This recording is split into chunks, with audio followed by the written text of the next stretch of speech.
Olá, pessoal, bem-vindos ao quadro. Na aula de hoje, nós vamos falar sobre os mecanismos da dissolução. Na aula anterior, nós vimos o mecanismo da dissolução do sal comum em água. Nessa aula, eu quero dar uma geral para vocês sobre a principal regra de solubilidade. Quando nós pensamos em dissolução, nós já estamos considerando a mistura de duas substâncias. Neste primeiro exemplo, nós vamos considerar a dissolução do álcool em água. Pensando também em dissolução, nós podemos comparar essas duas substâncias quanto à polaridade. No caso do álcool e da água, nós temos duas substâncias que são polares. Se nós pensarmos nas interações que existem entre as moléculas de água quando elas estão sozinhas, ou seja, quando elas não estão em uma mistura, os polos positivos de uma molécula são atraídos pelos polos negativos de outra molécula e são formadas interações intermoleculares, que no caso da água são ligações do tipo ligações de hidrogênio. No caso das moléculas de álcool, o polo negativo está nos átomos de oxigênio e o polo positivo nos átomos de hidrogênio que estão ligados diretamente ao oxigênio.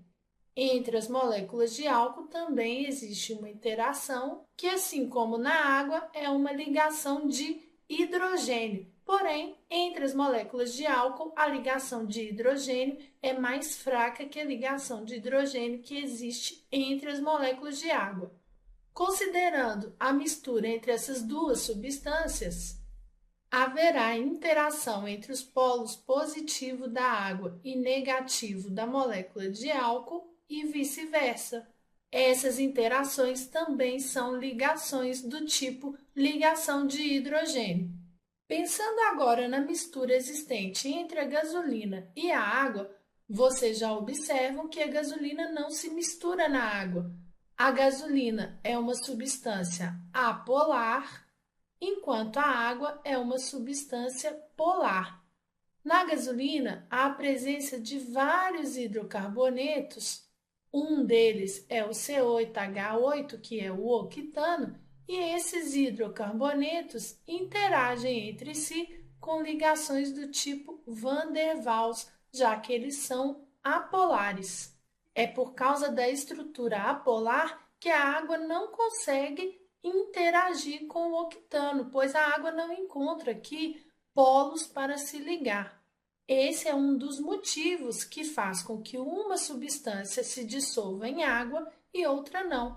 O tipo de interação intermolecular que aquela substância, o soluto, pode estabelecer com a água. As moléculas de álcool estabelecem uma interação que é forte com a água, que é a ligação de hidrogênio. Já no caso da gasolina, não há interação, já que a gasolina é apolar.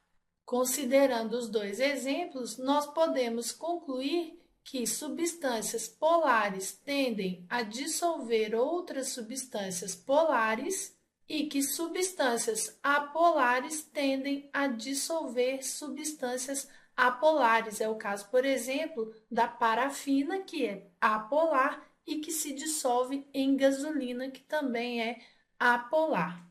Considerando isso, nós podemos citar a regra geral da solubilidade, que resumidamente nos diz que o semelhante dissolve o semelhante.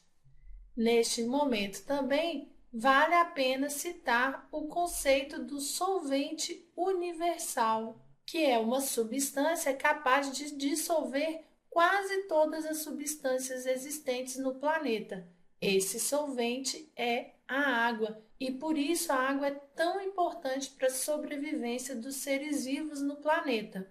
Uma vez que ela dissolve várias substâncias, é possível, por exemplo, para as plantas absorverem os sais que estão contidos no solo e muitas reações químicas que acontecem no nosso organismo acontecem em solução aquosa. Bom, pessoal, espero que vocês tenham compreendido. Continue estudando. Um abraço!